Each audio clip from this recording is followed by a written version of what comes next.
Everyone, happy kitchen চ্যানেলে সবাইকে স্বাগত। আশা করি সবাই ভালো আছো।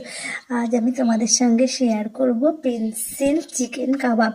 প্রথমে আমি চিকেনগুলোকে ব্লেন্ডার করে নিয়েছি, তারপর কাঁচা লঙ্কা পেঁয়াজকে ব্লেন্ডার করে নিয়েছি, আদা রসুনকে ব্লেন্ডার করে নিয়েছি। তারপর আমি এখানে প্রথমে দিয়েছি আমি এখানে নুন, তারপরে লঙ্কার গুঁড়ো, হলুদের গুঁড়ো, জিরে মরিচ ধনের গুঁড়ো, পেঁয়াজ বাটা, আদা রসুনের পেস্ট, তারপর বেসন দিয়ে এটাকে ভালো করে মাখিয়ে নিয়েছি।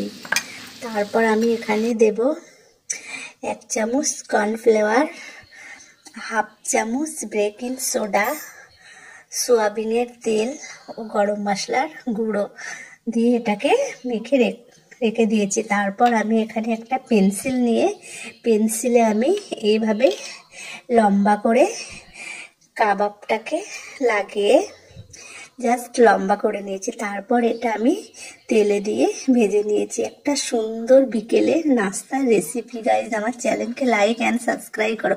আর যারা করেছে ধন্যবাদ, আর যারা এখনো করোনি প্লিজ প্লিজ প্লিজ আমার চ্যানেলকে লাইক অ্যান্ড সাবস্ক্রাইব করো। আবার আসবো নতুন ভিডিও নিয়ে। ততক্ষণের জন্য তোমরা সুস্থ থাকবে, ভালো থাকবে।